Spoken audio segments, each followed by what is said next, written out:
Bismillahirrahmanirrahim. Assalamualaikum warahmatullahi wabarakatuh. InsyaAllah sementara kita menantikan sahabat-sahabat kita yang lain untuk masuk bersama-sama dengan kita dalam majlis pada pagi ini, marilah sama-sama kita merafakkan syukur pada Allah Ta'ala dan juga memberikan selawat dan salam kita kepada junjungan besar Nabi Muhammad SAW, insan yang kita raikan, yang kita nak baca syama'il baginda pada pagi ini, untuk kita polish cinta kita, rindu kita pada baginda Rasul sallallahu alaihi wasallam, insya-Allah, dengan kita berselawat ke atas baginda sallallahu alaihi wa ala alihi wa sahbihi wa baraka wasallam, insya-Allah. Allahumma salli wa sallim wa barik alaihi wa ala alihi sallallahu wasallam alaihi. Allahumma salli wa sallim ala nuril anwar wa sirril asrar wa tiryaqil aghyar wa miftahi babil yasar sayyidina wa maulana Muhammadin al-Mukhtar wa alihi al-athhar wa ashabihi al-akhyar adada ni'amillahi wa ifdalih. Allahumma salli wa sallim ala nuril anwar wa sirril asrar wa tiryaqil aghyar wa miftahi babil yasar sayyidina wa maulana Muhammadin al-Mukhtar wa alihi al-athhar wa ashabihi al-akhyar adada ni'amillahi wa ifdalih. Allahumma salli wa sallim wa barik alaihi wa ala alihi. Bismillahirrahmanirrahim. Alhamdulillah wassalatu wassalamu ala sayyidina Rasulillah wa ala alihi wa sahbihi wa man walah. Amma ba'd. Alhamdulillah, syukur pada Allah Ta'ala dapat kita bersama-sama pada pagi ini menyambung siri Syama'il kita. Yang baru masuk, ahlan wa sahlan diucapkan. Yang mengucapkan salam pada saya jawab dengan Waalaikumsalam warahmatullahi wabarakatuh. Puan Nurizita, Puan Nurul, dan juga Puan Siti Hajar, dan juga sahabat-sahabat kita menonton yang lain. InsyaAllah dikurniakan oleh Allah Ta'ala akan kebaikan untuk kita permulaan hari sehinggalah ke akhirnya, insya-Allah. Pagi ini kita sambung hadis yang ke-59, bab yang ke-8, bab yang mencerita tentang babu majaa fi libasi Rasulillah sallallahu alaihi wasallam, bab yang cerita tentang pakaian baginda Rasul sallallahu alaihi wasallam. Qala al-musannifu rahimahullahu ta'ala wa nafa'na bihi wa bi'ulumihi fid dharain amin. Wa anhu bihi qala haddatsana Abu Ammar al-Husain bin Huraith قال حدثنا أبو نعيم قال حدثنا زهير عن عروة ابن عبد الله ابن قشير عن معاوية بن قرة عن أبيه قال أتيت رسول الله صلى الله عليه وسلم في رهط من مزينة لنبايعه وإن قميصه لمطلق أو قال زر قميصه مطلق قال فأدخلت يدي في جيب قميصه فمسست الختم. Daripada Muawiyah bin Qurrah, daripada ayahnya berkata, aku datang menghadap junjungan besar Nabi Muhammad sallallahu alaihi wasallam bersama dengan sekumpulan. Sekumpulan ini adalah antara 3 hingga 10 orang lah, mana taklah ramai sangat, tak sikit sangat. Kalau seorang atau 2 orang itu kita tak panggil kumpulan lagi. Ketiga ke atas baru kita panggil satu kumpulan. Rahtin ataupun nafarin. Untuk berbai'ah kepada baginda Rasul sallallahu alaihi wasallam, memberikan janji setia, taat setia kepada baginda Rasul sallallahu alaihi wasallam. Ketika itu baju gamisnya terbuka, ya, ataupun perawi ragu, kancing baju gamisnya terbuka. Zir ni butang ataupun kancing, ya. Jadi waktu itu kita tahu dalam hadis yang lepas, dalam siri yang lepas, pakaian favorite ataupun yang dipakai oleh Nabi sallallahu alaihi wasallam adalah al-gamis, al-qamis ataupun gamis yang kita panggil sekarang. Jadi gamis ini dia ada poket. Bukan poket lah, dia ada belahan di bahagian leher, namanya jaib. Kalau dalam bahasa Arab namanya jaib. Kalau yang ada belahan di leher itu namanya jaib. Macam ni ada butang. Dan waktu sahabat ini datang ataupun beberapa kelompok daripada Bani Muzainah ini datang, mereka nak baiat dengan Rasulullah, waktu tu pakaian Nabi tu terbuka macam itu, ya. Jadi di bahagian jaib, ini jaib dia panggil, ini jaib. Jadi kemudian perawi kata baju gamisnya sendiri terbuka, ya. Bajunya terbuka, jubah luarnya terbuka. Macam kita tengok para alim ulama kita, masyayikh kita pakai ada jubah luar kan, dia sarung saja, ya, tapi tidak ada berkancing, ya. Tapi ada jubah dalam yang ada kancing, yang ada butang kan. Jadi bila terbuka, sama ada bajunya terbuka ataupun kancing bajunya, butang bajunya terbuka. Jadi perawi ragu. Jadi mereka amanah dalam meriwayatkan hadis. Kalau dia lupa, dia akan sebutkan dua-dua. Dia tak, lebih kurang ambil satu je lah kot. Tak. Kalau perawi dia lupa, sama ada qamisihi mutlaqun ataupun zirru qamisihi mutlaqun. Sama ada bajunya terbuka ataupun butang bajunya terbuka. Jadi dia ragu, syak, maka diriwayatkan dua-dua keadaan. Dan orang yang ambil hadis pun dia akan bawa juga kedua-dua riwayat yang perawi asal itu syak ketika mana dia meriwayatkan hadis.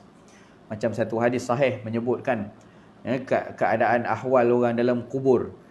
Ketika itu ditanya tentang Nabi Muhammad, didatangkan wajah Nabi Muhammad sallallahu alaihi wasallam, ditanyakan dia, ya, apa yang kamu nak kata tentang lelaki ini? Ya, dalam hadis itu Nabi sebut ammal muqinu, apa namanya, dia ada dua kalimah, sebab perawi syak dekat situ. Amal muqinu au mu'minu. Adapun orang beriman ataupun orang yang yakin.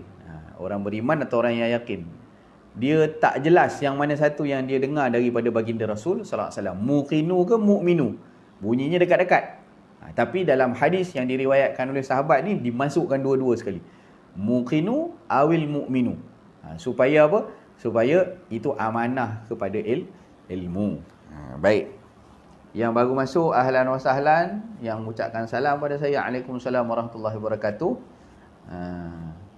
Cik Mizi, Puan Normadia, kemudian Puan Siti Hawa, Waalaikumsalam warahmatullahi. Kita berada pada hadis yang ke-59. Maka Bapa Muawiyah berkata, aku memasukkan tanganku melalui kollar baju gamis Rasulullah sallallahu alaihi wasallam lalu menyentuh khatam tanda kenabian. Sama macam kita tengok bab 2 dulu, Sayyidina Salman. Saya dah tutup hutang. Sebenarnya tadi nak bagi contoh. Ya. Dimasukkan tangan ni terbuka. Bila terbuka, datang, jadi masukkan tangan daripada jaib ini sampai dapat menyentuh di belakang badan baginda sallallahu alaihi wasallam, akan tanda kenabian, bukti bahawa Nabi sallallahu alaihi wasallam adalah betul nabi, dengan pembuktian bahawa baginda mempunyai tanda kenabian di belakang badan yang telah kita bincangkan dalam satu bab sebelum ini, bab yang kedua. Baik, hadis yang berikutnya. Wa bihi ilaihi qala hadatsana Abdu ibnu Humaid qala hadatsana Muhammad ibnu Fadl qala hadatsana Hammad ibn Salamah an Habib ibn Syahid anil Hasan an Anas ibn Malik radhiyallahu anhu anna an-nabiy sallallahu alaihi wasallam kharaja wa huwa yattaki'u ala Usamah bin Zaid alaihi thawbun qitri qad tawashshaha bihi fa shalla bihim wa qala Abdu ibn Humaid qala Muhammad ibn Fadl sa'alani Yahya ibn Ma'in an hadha al-hadith awwala ma jalasa ilayya fa qultu haddathana Hammad ibn Salamah faqala law kana min kitabika faqumtu la ukhrija kitabi faqabada ala thawbi thumma qala amlihi alayya fa inni akhafu alla alqab qala fa amlaytuhu alaihi thumma akhrajtu kitabi fa qara'tu alaihi. Daripada Sayyidina Anas bin Malik radhiyallahu anhu, baginda Nabi SAW keluar daripada rumahnya untuk solat dengan berpaut kepada Sayyidina Usamah bin Zaid. Ini pun nanti akan ada bab khas, bab ittikak Rasulullah, bab sandaran ataupun pautan baginda Rasul. Ya, terutama waktu Nabi di hujung-hujung umur baginda, ya, baginda sakit, sering sakit. Ya, jadi sering saja baginda pengsan di rumah, dan apabila baginda agak segar sedikit, ya, baginda akan minta beberapa orang sahabat untuk tolong papah.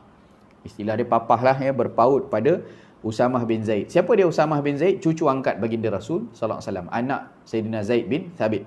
Ya, Sayyidina Usamah bin Zaid radhiyallahu anhuma. Jadi cucu angkat Nabi panggil, tolong untuk minta bahu, tumpang bahu papah nak pergi ke masjid untuk solat berjemaah. Dan ketika itu baginda sallallahu alaihi wasallam memakai pakaian qitri. Yakni qitri ini sejenis, qitri nisbah kepada Qatar. Nisbah kepada Qatar, Bahrain. Jadi dia kain yang diperbuat daripada cotton yang agak kasar, dan dia berasal kain itu daripada Bahrain. Jadi Nabi pernah pakai macam-macam jenis pakaian, macam-macam daripada macam-macam negara jenis kain. Kerana apa? Kerana biasa, ya, untuk pedagang-pedagang ini mereka import, ya, barang-barang daripada luar dan mereka niagakan. Ya, pedagang Arab memang adalah biasa dengan berdagang, termasuk baginda Rasul sallallahu alaihi wasallam sebelum jadi nabi juga baginda adalah seorang pedagang yang berjaya. Ya, maka Nabi pakai sama ada kain itu dihadiahkan oleh orang, itu perkara biasa. Jadi dipakai oleh Nabi sallallahu alaihi wasallam. Jadi kain qitri ni tadi, kain daripada Qatar ni tadi, diselempangkan di atas bahu baginda sallallahu alaihi wasallam, kemudian baginda solat bersama mereka. Jadi dalam tak ada baju, Nabi selendangkan saja. Sebenarnya keadaan begitu yang sesuai untuk orang sakit. Kan orang sakit kadang-kadang susah kan, kadang-kadang tangan sakit, nak sarung baju, nak masuk lengan apa semua. Jadi ambil kain diselimutkan saja, selempang saja pada badan dan pergi solat dalam keadaan tersebut. Jadi itu lebih memudahkan bagi orang sakit. Dan kita dapat tahu sebenarnya dua jenis pakaian yang Nabi pakai. Satu gamis tadi yang ada butang, yang ada lengan, yang disarung, dan satu lagi adalah bentuknya yang akan didetailkan lagi selepas juga daripada ni, ada kain bawah izar, ada kain selempang atas, dia panggil ridak ataupun kisak, dan juga beberapa yang lain lah. Kalau dipakai kain tu di atas kepala diikat jadi imamah, jadi serban. Kalau digantung saja atas kepala dibuat jadi selendang, jadi gutrah. Jadi kainnya mungkin kain yang sama, tapi tengok purpose dia lah, buh atas bahu jadi ridak. Okey. Baik. Kemudian baginda SAW solat bersama-sama dengan mereka. Berkata Abdu ibn Humaid, ini cerita pasal perawi sikit. Berkata Muhammad bin Al-Fadal, aku ditanya oleh Yahya bin Ma'in tentang hadis ini pada kali pertama dia duduk belajar denganku. Datang-datang, dia pun belajar. Yahya ibn Ma'in tanya Muhammad bin Fadal tentang hadis ini. Maka aku pun berkata, aku pun riwayatkan hadis ini. Haddatsana Hammad bin Salamah. Dia nak bacalah atas ni, telah aku riwayat daripada Hammad bin Salamah. Lalu dia, yakni Yahya ibn Ma'in, memotong cakapku. Kalau boleh riwayatkan hadis ini daripada kitab kamu. Tunggu sekejap. Kalau boleh ambil kitab hadis kamu, yang catatan hadis kamu riwayatkan daripada kitab, supaya riwayat yang aku terima tu tidak silap, lebih dhabit lah. Lebih dhabit. Jadi memang sebenarnya ulama-ulama dulu mereka buat rihlah hadithiyah. Rihlah hadis beribu kilometer kadang-kadang mereka pergi, para perawi hadis, para alim ulama muhaddisin ini, mereka ribuan kilometer kadang-kadang hanya untuk mendapatkan satu hadis yang dia dengar. Daripada Baghdad, dia pergi ke Syam. Daripada Syam, dia pergi ke Iraq. Daripada Iraq, dia pergi ke Yaman. Kadang-kadang kenapa? Dia dengar ada seorang ulama di sana ataupun sahabat Nabi yang ada di sana yang pernah dengar hadis Nabi. Jadi aku selama ni dengar daripada, katalah contoh tuan-tuan dengar cerita daripada saya. Saya pula dengar cerita daripada Ustaz Usni. Cerita asal tu daripada Ustaz Usni, kata-kata Ustaz Usni. Jadi tuan-tuan dengar cerita tu asalnya daripada saya. Tapi ada peluang. Tiba-tiba katanya Ustaz Husni datang hari ni. Jadi tuan-tuan yang sebelum ini pernah dengar cerita tu daripada saya. Jadi sebab tahu yang Ustaz Husni tadi, tuan asal punya cerita tu, ataupun yang lebih dekat dengan tuan asal tu punya cerita, ada di situ, maka tuan-tuan pergi cari. Itulah yang disebut talabul ulwi fil isnad. Ya, menuntut ketinggian dalam sanad. Kalau tidak sanad tuan-tuan dengar daripada Ustaz Fahmi dengar daripada Ustaz Husni. Tapi yang ini terus tuan-tuan dengar daripada sendiri daripada Ustaz Husni. Kalau rantaian yang lebih panjang, dia akan jadi lagi panjang lah. Contoh ada 10 nama dalam tu. Ya, nama kita last sekali. Lepas tu A, B, C, D, E. Asal kata-kata tu adalah daripada E. Tiba-tiba tuan-tuan dapat tahu C datang berdekatan dengan tempat tuan-tuan. Maka akan pergi cari C tadi. Jadi kita boleh potong terus. Daripada A terus C, D, E. Jadi lebih rapat antara kita dengan asal daripada sanad tersebut. Lebih pendek lah. Itu dia panggil talabul ulwi fil hadith. Ataupun fil isnad. Itu adalah bahagian daripada agama. Menuntut ataupun mencari sanad yang lebih tinggi, yang lebih dekat. Kan? Imam Malik ada sanad yang antara 3 saja, dia panggil silsilah zahabiyah. Kan? Apa nama Imam Bukhari? Ya, ada 3 silsilah zahabiyah tu, 3 orang saja nak sampai pada baginda Rasul sallallahu alaihi wasallam. Itu dekat sungguhlah hadis tu dengan Nabi. Jadi Yahya Ibn Ma'in, balik pada hadis kita. Yahya Ibn Ma'in dia potong cakap, kalau boleh daripada kitab lah aku nak dhabit. Kalau boleh biar tepat hadisnya itu, sebab jauh-jauh datang ni. Jauh-jauh datang, apa namanya? Kalau boleh ambil lah daripada, bacakan, riwayatkan daripada kitab kamu. Aku pun bangun, tak apalah. Dia pun suruh cari kitab. Aku pun bangun untuk mengeluarkan kitabku. Bangun nak pergi ambil kitab. Lalu dia, yakni Yahya, menggenggam bajuku. Sekejap. Tarik pula balik baju. Dan berkata, bacakan hadis ini secara hafalan kepadaku untuk aku catat. Aku khawatir tidak dapat bertemu kamu lagi selepas ini. Kejap. Cancel lah. Tadi suruh ambil kitab. Nanti dulu. Sebelum ambil kitab, bacalah dulu dengan hafalan kamu. Aku catat dulu. Ikut riwayat yang kamu hafal. Dengan hafalan kamu, sampaikan hadis itu pada aku. Bukan secara kitab dulu. Lepas ni pergi ambil kitab. Baca sekali lagi. Tapi sekarang ni tolong baca dulu hadis yang kamu ada itu secara hafalan. Kenapa? Aku takut on the way kamu nak pergi ambil kitab tu, kamu meninggal. Aku datang 1000 kilometer dah ni. Kan? Maksudnya on the way nak pergi ambil kitab, meninggal. Langsung tak dapat sempat riwayatkan apa-apa. Jadi sekurang-kurangnya kalau kamu dah riwayat dulu dengan secara hafalan, jadi aku boleh dapat lah. Jadi aku pun membacakan kepadanya secara hafalan. Kemudian barulah aku keluarkan kitabku dan membacakan semula kepadanya daripada kitab. Jadi ini tengok betapa pentingnya ilmu hadis ni. Kita hari ni dapat dah siap ada tulis dah, tinggal nak belajar, nak mengaji, nak fahamkan sahaja. Mudah-mudahan Allah beri taufik kita untuk kita mencintai hadis Nabi dan mencintai sahibul hadis, iaitulah baginda Rasul sallallahu alaihi wa ala alihi wasallam, berkat kitab Syama'il Muhammadiyah yang kita baca ni, insya-Allah. Di sini dulu naqif huna, insya-Allah. Kita bertemu lagi esok. Wassallallahu ala sayyidina Muhammadin wa ala alihi wa sahbihi wa baraka wasallam. Terima kasih kepada semua yang menonton. Semoga sama-sama kita dapat manfaat. Assalamualaikum warahmatullahi wabarakatuh.